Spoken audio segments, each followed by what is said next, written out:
Good morning, everyone. My name is Miss Bridget, and welcome to Preschool Storytime, right here on the Sewickley Public Library YouTube channel. Now, before we get started, let me tell you a little bit about what's happening on this channel all week long. On Tuesdays, we have Babies and Books. On Wednesdays, we have Stories for 2s and 3s. On Thursdays, you're with me at Preschool Storytime, and on Fridays, we have Family Storytime. And you can find all those videos at 9:30 a.m. Now, before we get started, let's warm our hands up to sing our hello song. Today we will sing Hello, Friends, 3 times fast. Here we go on the count of 3. 1, 2, 3. Hello, friends. Hello, friends. Hello, friends. It's time to say hello.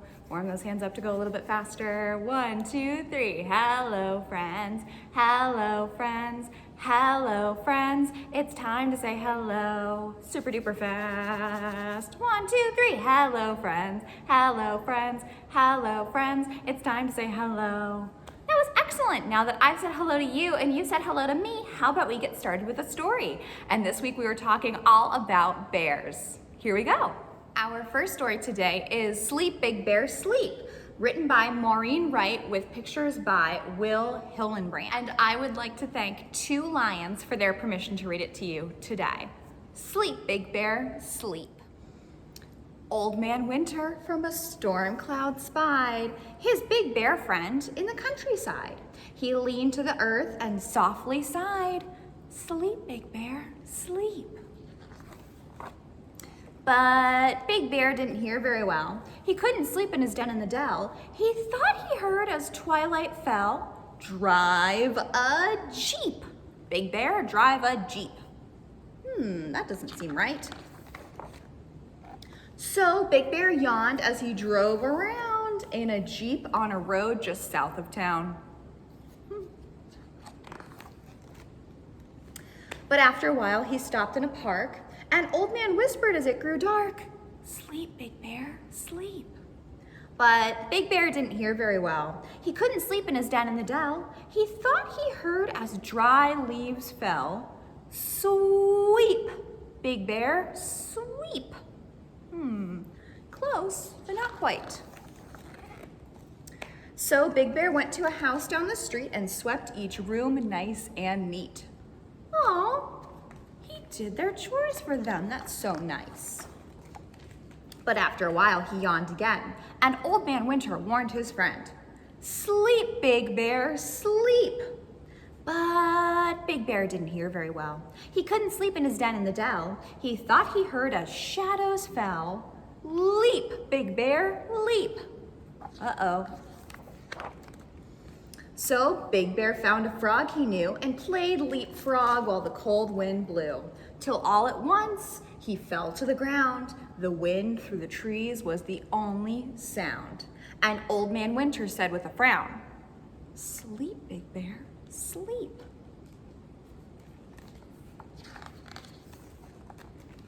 But Big Bear didn't hear very well. He couldn't sleep in his den in the dell. He thought he heard as darkness fell, "Dive deep, Big Bear, dive deep." So Big Bear padded to a clear blue lake, finding it hard to stay awake. He dove in deep and swam to shore. He'd never been so tired before.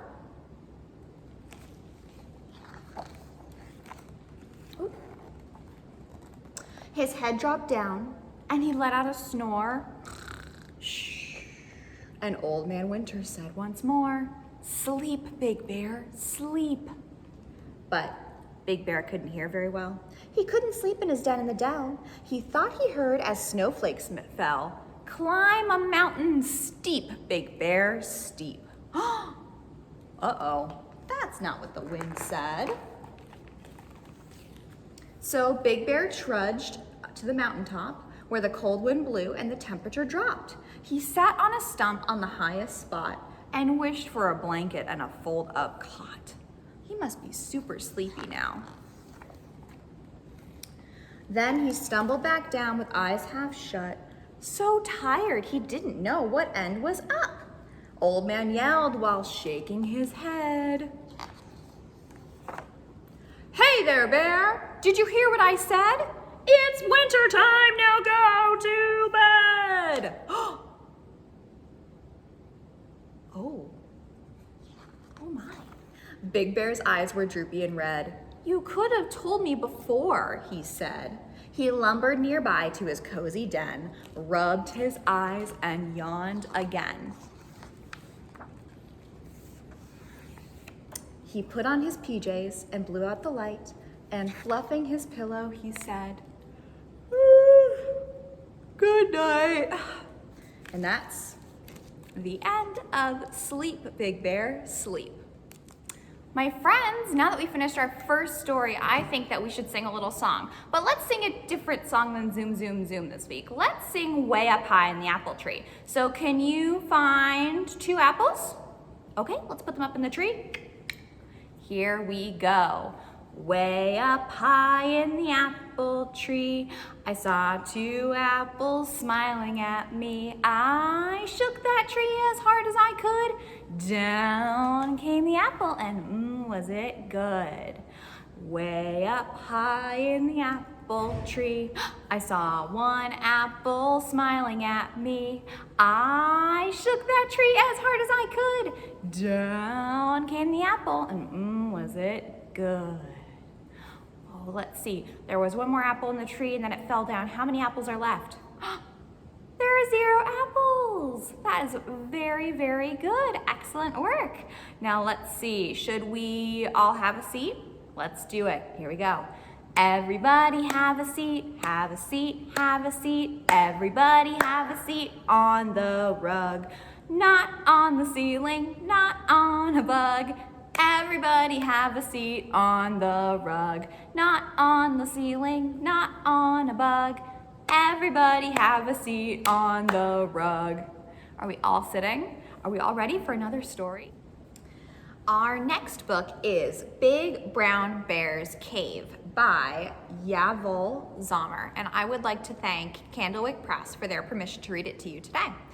Big Brown Bear's Cave. One day, Big Brown Bear was strolling in the forest when he saw a cave. It was dark and dusty and just right for a bear like him. What luck, Bear said with a grin, and he moved in right away. The night he bear stretched on one side of the cave, then in the middle, then on the other side, but no matter what he tried, the cave just didn't quite fit right. So, Big Brown Bear went for another stroll. At the edge of the forest, he discovered something very interesting indeed. Humans had their own caves. Oh, I didn't know that. The human caves were dark and dusty, just like bears, but they weren't empty. They were full of stuff. There was stuff on the floor, stuff on shelves, stuff in boxes. I need stuff too, said Big Brown Bear. Then I'll have the perfect cave. So, Bear decided to gather some stuff for himself. There was all kinds of stuff to choose from, but Bear's favorites were, stuff with wheels, stuff that had handles, and stuff that came in boxes. I won't stop until I fill every corner of my cave, said Bear. My cave will have the most stuff ever. Look at all that stuff.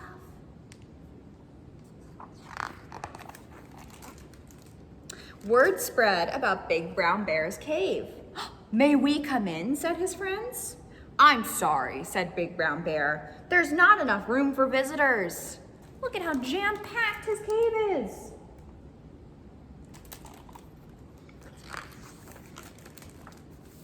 Pretty soon there was no room left in the cave to even stretch or scratch or do any of the things bears generally like to do. Later, Big Brown Bear's friends asked, won't you join us on a fishing trip? I'm sorry, said Big Brown Bear, tumbling headfirst into the stuff, but I seem to be stuck. Oh no, poor bear. He's got too much stuff.